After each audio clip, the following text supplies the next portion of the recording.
Oke, Oke. jadi hari ini gue ada Ibu Tora Molinda, senior consultant gak sih lo? Atau udah manager Iya, sekarang? anjir. Lah gue udah direktur kali, Naf. Senior consultant Gue Okom nggak tahu gue Komunikasi. pemegang saham. Senior consultant Okom Komunikasi Indonesia. Jadi yang belum tahu, Okom itu Uhuy. adalah Public Relation Agency atau humas lah ya kalau yang belum tahu. Jadi Mhm. si Okom ini memberikan advice, konsultansi ke klien-kliennya. Tanpa harus mention siapa kliennya, pokoknya hari ini kita bakal ngobrol sebenarnya apa sih efek yang dirasain Ibu Tora dan mungkin Okom juga dan para kliennya di momen COVID kayak gini. Mungkin kita bisa mulai dulu dari gimana nih sekarang kerjanya di Okom? Oke. Kerja di Okem dengan adanya COVID-19 situation ini sebenarnya nggak begitu impact banget sih ke kita. Karena memang kita itu udah biasa kerjain mobile, Ya. which is kita ngatur segala sesuatunya itu kayak kontekan sama tim kita yang ada di kantor juga lewat chat atau lewat telepon. Apalagi berhubungan sama klien-klien kita karena mostly klien-klien kita tuh ya memang di handle-nya itu bukan sama orang Indonesianya, which is sama orang Betul. luarnya gitu. Jadi kita memang udah sering kontekan tuh juga lewat telepon atau email gitu. Jadi sebenarnya untuk produktivitas kita dalam bekerja tuh nggak terlalu impact banget gitu. Cuma memang bagi kaum-kaum seperti gue gitu dan anak-anak PR lainnya pastinya yang memang membutuhkan sumber energi itu dari ketemu orang itu kayak Betul. impact banget gitu. Karena itu kayak bener-bener literally yang biasanya kayak kita ngegangguin orang atau kita bisa meeting keluar atau kita bisa ngerjain event itu jadi kayak cuma di rumah doang. Ya, kayak melakukan satu rutinitas tuh yang sama gitu.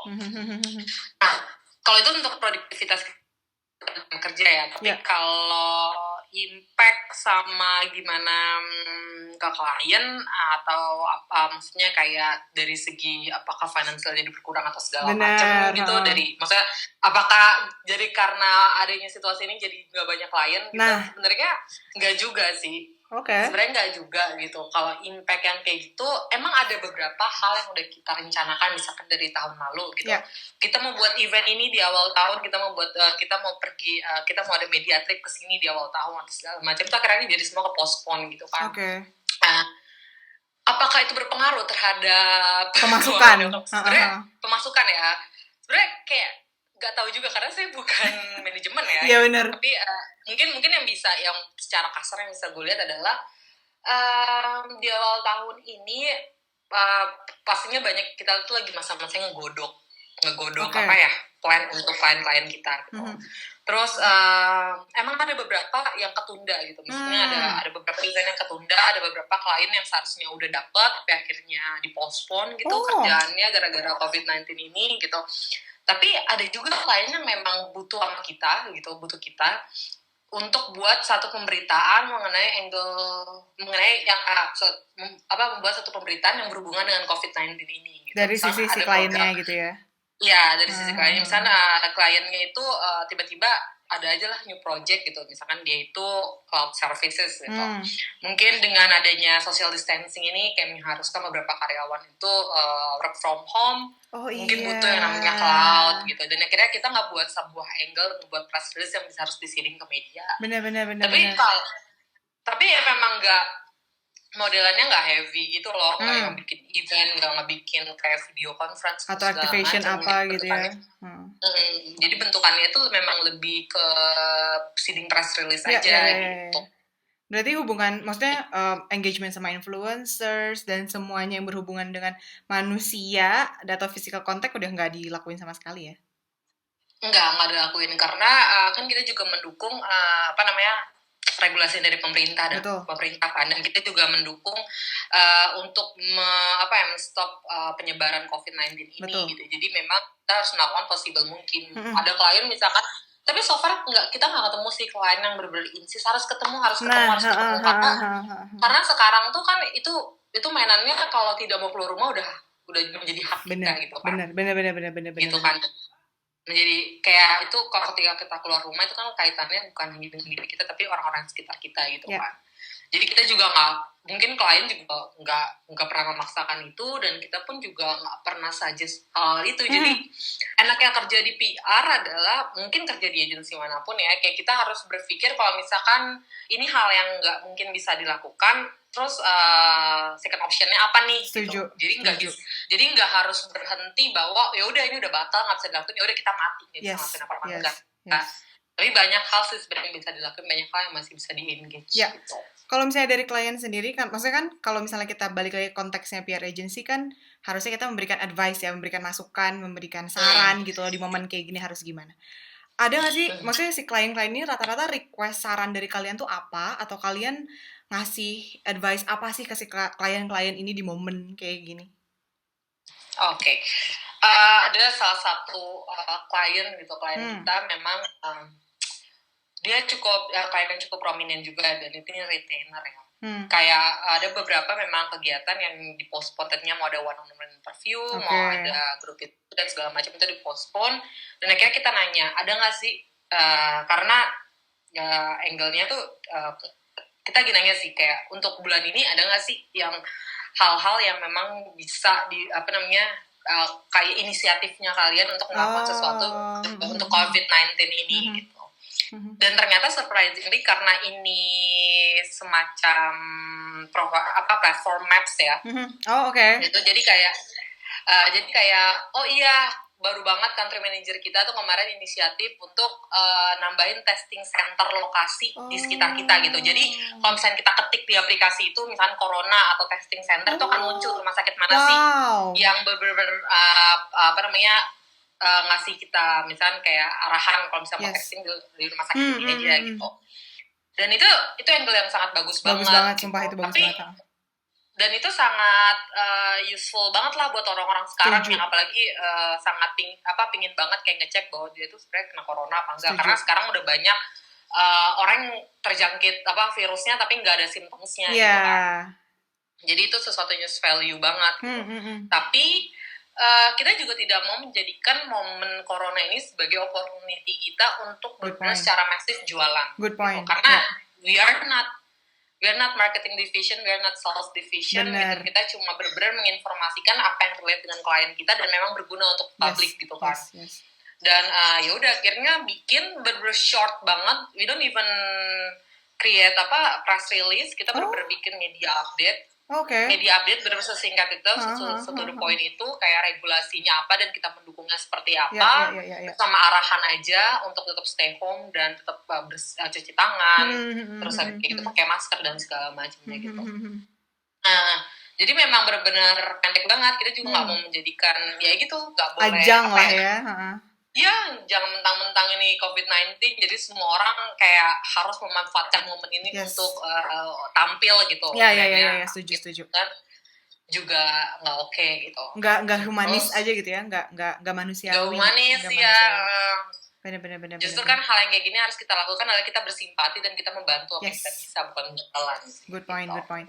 Kalau misalnya nih dari sisi media, maksudnya kan kalau misalnya teman-teman yang nonton nggak tahu banget lah ya, sebenarnya dunia PR atau dunia humas ini kan deket banget sama media, walaupun kita nggak bisa dibilang sekarang jadi primary source-nya kita ya tetap media, tapi maksudnya banyak juga agensi yang mulai kayak it's our source tapi not so primary anymore gitu kan.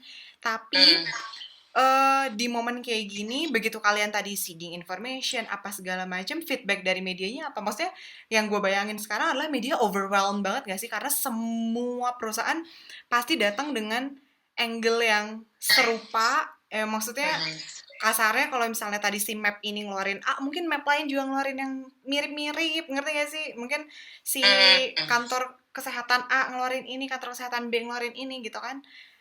Feedback dari mereka so far kayak gimana? Kalau feedback dari mereka sih gini, kan intinya tentang COVID-19 ini, media pun juga lebih tertarik ngebahas semua hal apapun yang berhubungan dengan bisnis ini. Dan mereka ya, kalau mereka nggak ada yang kayak negatif sentiment towards our press release sih, karena mereka merasa bahwa semua informasi itu walaupun kayak bisa dianggap bahwa ya ini jadi ajang opportunity, ujung-ujungnya tetap jualan lah sebenarnya ya kan. Gitu, tapi mereka menganggap bahwa ini informasinya masih lebih berguna untuk masyarakat gitu, walaupun itu berbagai macam, dari berbagai macam source, terus dari berbagai macam pemberitaan segala macam. Ya intinya kalau memang ini berguna ya iya gitu, karena kan media memang tugasnya untuk ngasih sesuatu ngasih pemberitaan yang memang ada impactnya ke masyarakat publik, kan? ya. Jadi apapun itu kalau memang mereka merasa bahwa ini cukup impactful ya kenapa enggak gitu. Tapi so far kalau kita ngirim press release juga nggak pernah ada tanggapan negatif gitu. Berarti mungkin bisa diartikan maksudnya di momen kayak gini ya agensi tetap bertugas sebagai agensi, kita tetap ngasih advice yang sesuai, yang menurut kita cocok untuk si kliennya, tapi mungkin dari sisi klien juga kasarnya ya lo bisa apa ya nggak sih? Iya gitu. Tapi memang ada beberapa klien kita yang memang insist untuk ngeluarin beberapa misalkan rancangan fashion gitu. Rancangan fashion yang nggak ada hubungannya nih. Nggak ada hubungannya sama COVID. Karena kalau dihubungin juga kan jadi kayak aneh banget nggak sih? Fashion gitu. Saat jadi, COVID ya nggak sih?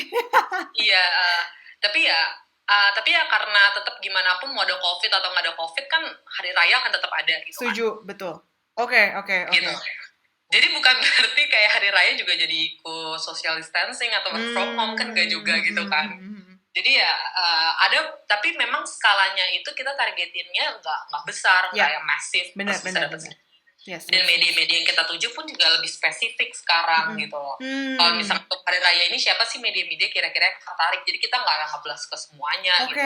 Oke. Benar. Gitu, jadi kayak memang ada beberapa media yang tertarik atau untuk misalkan rancangan fashion di lebaran apa namanya gitu buat hari raya ini, buat lebaran ini yang kayak gitu.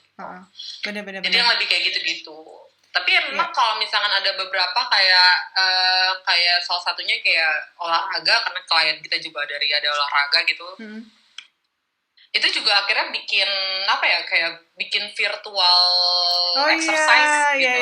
Bikin virtual exercise. Jadi kayak ya maksudnya tetap dibilang nggak sibuk kan nggak juga, tetap sibuk. Exactly. Ini good point banget. Jadi waktu itu di tempat magang gue terakhir, gue sempat tanya lah ke salah satu senior gue juga kalau misalnya kayak di momen kayak gini lo semua ngapain sih gitu, maksudnya yang gue bayangin kan campaign pada cancel apa segala macam. Tapi jawaban mereka surprisingly lebih sibuk dari biasanya. Yang biasanya mereka sibuk nyiapin event atau launch atau apapun itu aktivasinya, sekarang mereka sibuk mencari tahu kompetitor itu lagi nyiapin apa, ngerti gak sih? Jadi kalau misalnya di tempat magang gue terakhir, karena kita ada tim Madmonnya, jadi Madmonnya tuh jadi lebih kencang dari biasanya gitu loh. Yang biasanya mungkin Madmon kita cuma sebatas ya ini reportnya gini, sekarang banyak banget poin insight-nya yang harus kita bedah biar kita nggak kecolongan start, ya nggak sih? Takutnya kayak kita nggak pernah tahu kan COVID ini selesainya kapan. Misalnya bulan depan selesai, tiba-tiba si kompetitor udah nyiapin campaign dari bulan-bulan sekarang kan kecolongan start kan. Jadi banyak banget juga klien-klien gue waktu di Singapura yang intinya gimana caranya kita nggak kecolongan start. Makanya harus tetap benar-benar monitor semua kompetitornya, kasih insight yang bagus dan segala macam gitu. Makanya kalau misalnya pas gue tanya, jadi lo lebih nggak sibuk dong? Nggak juga, karena dari sekarang kita udah nyiapin influencernya nanti begitu ini selesai itu siapa, key message yang harusnya apa, dan segala macam itu udah dari sekarang gitu. Dan justru prosesnya jadi lebih seru kan, karena ya it's going to be a big thing begitu ini semua sembuh, ya gak sih? Kayak semua brand tuh balik ke dunianya masing-masing, kita kasarnya lomba untuk mendapatkan attention masyarakat dan medianya jadi lebih gila-gilaan gak sih? Betul banget. Bahkan mungkin di momen-momen ini kayak ya gitu, kalau misalnya ada tim Madmon yang memang dia lebih gencar lagi nyari tahu campaign buat brand. Tapi kalau misalnya untuk di bagian konsultansi kayak gue itu, mungkin yang sekarang lagi sibuk dikerjain adalah beberapa proposal aja. Karena ya gitu, benar banget bahwa setiap habis COVID-19 ini kayak there's something big yang akan terjadi gitu, yang akan dilakukan oleh beberapa brand, dan mereka memang lagi masa-masa sekarang lagi pitching kira-kira strategi communication gimana sih apa segala macam. Jadi ketika COVID ini berakhir langsung bisa mulai gitu. Seperti itu sih kira-kira kalau misalnya situasinya kayak gitu. Satu poin terakhir nih, gue sempat ngobrol sama beberapa orang dan mereka, maksudnya di industri kita juga, dan mereka bilang sebenarnya salah satu industri yang tidak mati di saat COVID adalah komunikasi. Kayak believe it or not gitu ya. Maksudnya marketing mungkin bisa a bit die down karena mereka harus mulai ngurangin frekuensinya, mereka harus ngurangin tonality-nya dan segala macamnya harus berubah ya kan, dari mulai desain atau segala macam. Tapi surprisingly dunia PR itu tidak mati. Maksudnya menurut gue ya, ini approve kalau misalnya banyak orang yang bilang PR juga ntar lama-lama mati, toh semua orang udah mulai bisa promosiin via Instagramnya sendiri apa segala macam. But surprisingly kantor-kantor masih butuh kita in a sense untuk ngasih tahu yaitu apa kebijakan kantornya, ya nggak sih, apa sesimpel internal communication-nya harus gimana, terus ya kan precautions yang diambil sama si kantornya itu gimana gitu. Menurut lo maksudnya statement kalau iya benar PR itu nggak mati di saat COVID itu gimana? Kalau dibilang gak mati di saat COVID, benar sih, karena gimana ya, kalau untuk di sekarang ini gitu, kalau gue sih masih melihatnya bahwa ya ini masih isu yang sangat berdampak kepada perusahaan-perusahaan yang ada di misalnya di setiap negara gitu kan. Jadi kayak gue ngelihat bahwa selama perusahaan itu masih ada, PR itu akan selalu dibutuhin gitu. Selama perusahaan itu masih pada hidup, PR itu masih dibutuhin gitu. Terus kalau misalnya PR itu nggak mati, ya buktinya kita pun juga tetap sustain aja gitu. Walaupun kayak biasanya di tahun yang normal, kayak lonjakan kayak heavy-nya kita tuh bisa tinggi banget gitu. Tapi di tahun ini tuh kayak mungkin ya tinggi, tapi maksudnya ya standar atau nggak tinggi, tapi sedikit lonjakannya. Tapi we're still doing something gitu. We're still working something gitu. Kayak ya itu kayak misalkan ada kayak kalau misalnya setiap marketing itu emang benar-benar bakal menurun tapi nggak mati kan? Iya, nggak mungkin mati. Setiap kalau marketing itu masih ada, PR itu akan terus berjalan. I agree, betul. Menurut gue kayak gitu. Jadi kalau jadi kayak walaupun kita nggak bisa se-heavy yang kayak bukan ngepromosin tapi kasih nge-create awareness-nya secara gamblang gitu. Sekarang benar-benar harus yang lebih tone down. Iya, benar. Terus nggak bisa yang harus semuanya itu disambungin sama COVID-19, karena ada beberapa orang yang beberapa klien yang kayak pengen nyambungin ke COVID-19, tapi kalau brand lo nggak sesuai dengan situasi juga nggak bisa disambungin. Ada yang memang kita create-nya misalkan kayak fashion, jadi kayak kalau misalkan kecenderungan orang di rumah itu kalau misalkan keluar itu ya nggak bergaya, tapi kata siapa lu di rumah juga lu bisa bergaya kok. Sekarang Instagram lu bisa foto-foto gitu. Maksudnya sesimpel kita nge-tweak ceritanya ke arah ke situ aja gitu. Nggak harus yang kayak kita nyambungin banget dengan adanya COVID-19 kita tidak bisa keluar dan segala. Betul. Kayak memanfaatkan momen tapi bukan kayak mengeksploitasi momennya. Mungkin kalimat yang tepat adalah kalau misalnya biasanya marketing adalah hard selling, justru di momen kayak gini PR sangat dibutuhin untuk soft selling nggak sih? Yes, benar bisa banget. Bikin cerita, bisa bikin apa ya? Maksudnya ya yang tadi lo bilang dari angle dan segala macamnya itu jadi menarik banget sih. Ya. Pertanyaan terakhir. Iya sih. Pertanyaan terakhir gue nih, lo sebagai senior consultant, sebenarnya apa yang lo sarankan untuk brand-brand di luaran sana dari sisi komunikasinya, sebenarnya langkah yang tepat menurut lo, atau mungkin eksekusi yang tepat atau angle yang tepat? Ya angle susah sih ya, tergantung brand. Tapi maksudnya ya you know lah maksud gue pertanyaannya apa? Itu harus gimana gitu? Gue sebenarnya beberapa kali gue baca berita ya, gue agak maksudnya kayak ini from my personal opinion ya. Gue kebanyakan baca berita juga di sosial media. Gue agak capek sih sebenarnya ngeliatin bahwa yang benar-benar kayak COVID-19 karena dari COVID-19 gini kita mengeluarkan ini agar ini apa segala macam gitu kayak kayak seliteral itu, segamblang itu bahwa kayak COVID-19 is not like another Christmas gitu loh.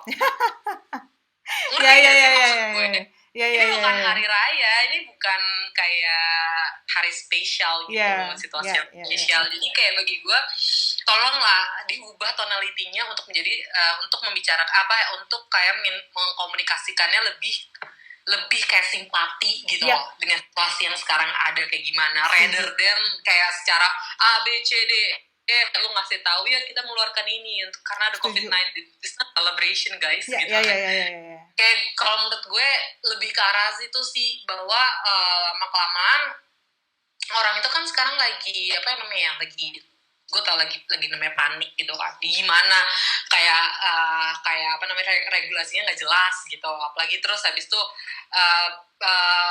apa namanya, kayak tingkat kematiannya tinggi. Betul, gitu macam kan, jadi kayak lagi panik banget. Jadi something yang bisa diisi adalah memang sesuatu yang menyenangkan, tapi bukan berarti berjualan secara gamblang gitu. Mungkin bisa bikin konten apa kayak yang lebih menarik, tapi menyisipkan beberapa pesannya itu, pesan promosinya itu lebih sedikit gitu. Karena sekarang people tuh lagi butuh attention, bukan butuh kayak pemaparan iklan dan promosi dan segala macam gitu loh. Kalau menurut gue sih. Bener. Mungkin kalau gue bisa nambahin, nggak tahu sih ini yang ada di otak gue aja, adalah ini di momen yang tepat untuk para CEO keluar nggak sih? Yang biasanya mungkin yang keluar biasanya cuma spokesperson yang di level-level manager, mungkin ini waktu yang tepat juga untuk para CEO ini keluar dan akhirnya bilang kalau gue simpati dengan kondisi kantor kita, dengan kondisi masyarakat, terus maksudnya precautionary yang si perusahaan ini ambil kayaknya jangan melulu dari sisi poster doang, posan doang, atau cuma sebatas artikel doang, tapi mungkin again lebih humanis, lebih manusiawi dengan cara mungkin si CEO-nya bikin video khusus untuk karyawannya mungkin, atau mungkin ya maksudnya those small little things yang mungkin selama ini PR lupa, kayaknya ini momen yang tepat untuk apa ya, untuk kayak ya udah yuk, daripada nggak ada campaign nih kan gitu, mendingan lo kan nggak pernah nih keluar gitu, mungkin saatnya ini lo keluar dan akhirnya get at least your employees attention kalau misalnya nggak mau masyarakat, karena mungkin di momen kayak gini juga employees need your attention ya kan sebagai CEO. Ya, maksudnya employees juga butuh tahu dong CEO-nya ngapain, CEO-nya ngelakuin apa buat gue gitu kan sebenarnya. Mungkin ini juga momen yang tepat. Apalagi di momen kali ini tuh orang-orang lagi pada mikir anjir gue besok dipecat gak ya? Nah, iya kan. Gitu kan, ya, kayak bener. Internal communication kan juga penting banget. Exactly, gitu. Betul. Seperti itu yes, sih. Thank you Ibu Tora, seru sekali obrolannya. Gak nyangka kita obrolannya seru banget, keren gue bakal bercandaan dah obrolannya. Iya, biasa kan kita cuma kayak ngegosip doang, gila ini ngomongin cowok. Cowok yang mana? Ini serius banget tapi seru. Thank you Bu Tor, sukses, salam buat anak-anak Okom. Terima kasih sudah diajak berbicara. Dan siapa tahu di luaran sana yang nonton kita ada yang mau ngobrol juga sama kita. Dia free, gue juga free, gue pengangguran, jadi ya kita bisa ngobrol lah untuk bahas apapun itu. Thank you. Bye now.